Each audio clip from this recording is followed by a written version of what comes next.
Hey, it's John from Adults Have Toys Too.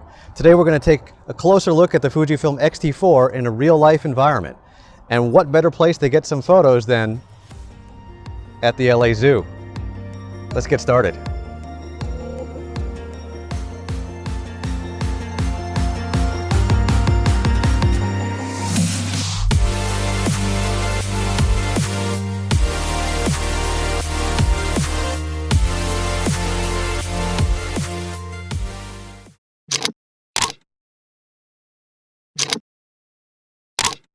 So I recently picked up a Fujifilm X-T4. You can check out my unboxing here. While the reason I bought the camera was for video, I've actually been really impressed with the photo taking experience.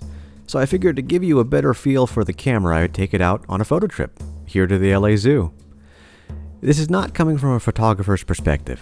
This is coming from a regular tech geek who spent way too much money on a camera and is just having some fun with it.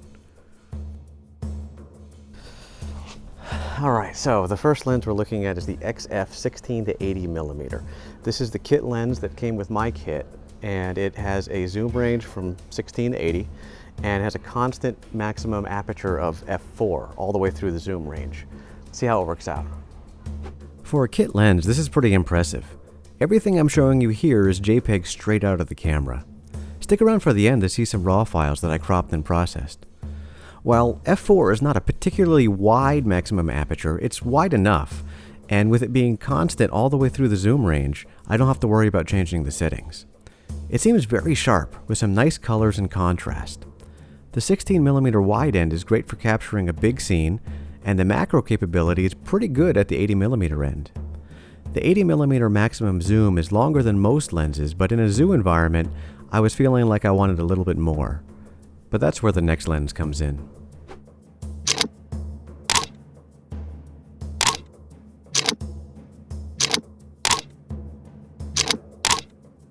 Alright, so the second lens we're looking at today is actually a really great lens for the zoo. This is the XC 50 to 230mm. It's a zoom lens that goes all the way out to 230mm. It's the XC line, so it's a plastic body, no aperture ring, and it's got a slow maximum aperture. But we're out here in the bright sunlight. I think this will actually work really great out here. Let's take a look. This lens actually gave me some of the best shots of the trip. I'm really not qualified to make any scientific comparisons between the XF 16 to 80 and this lower end XC lens, but in my layman's eyes, this thing captures some amazing images, and that 350mm equivalent reach really lets you get much more up close and personal with the animals. On this bright sunny day, the small maximum aperture really wasn't an issue, and it still gives some impressive bokeh at some high zoom levels. The stabilization at maximum zoom with handheld video is extremely impressive on my X-T4 as well. With the indoor areas of the zoo closed, I didn't get an opportunity to try it out in lower light. But if I was in that closer environment and had low light, this next lens just might be the trick.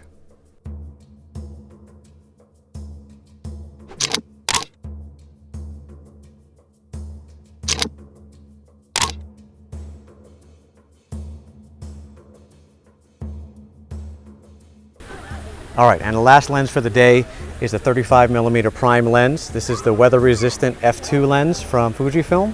That's got a fast f2 maximum aperture, and not great for the zoo as far as the animals are concerned. But the other animal here is the people, so we're going to do a little bit of street photography. So yeah, that didn't really work out. I kind of chickened out on shooting unsuspecting people at the zoo. Probably not the best place to try your hand out at street photography for the first time. But here's a couple of shots with that lens anyhow. It's actually one of my favorite lenses, and I'll probably go a little bit deeper into it later. Overall, I had a great time bringing this camera to the zoo. And as promised, I'll walk you through a few of the keepers that I processed in Capture One. You're going to have some black bars here since I have it framed for a 4x6. Quite a few of them. I'm very impressed with how sharp some of the details are within the depth of field. This guy was incredibly tiny with some incredible colors. This one I kind of like the contemplative look on the meerkat's face. I still can't understand how Knuckles is an echidna. This is one of my favorite shots of the day. I played around with some of the film simulations in post-processing.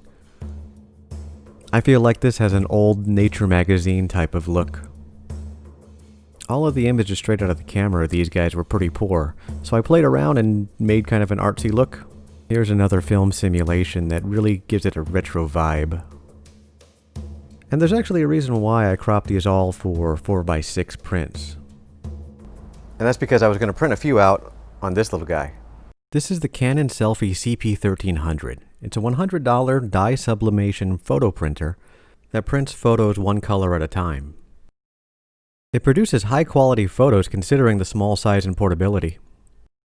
I'm actually really impressed with this thing considering how inexpensive it is.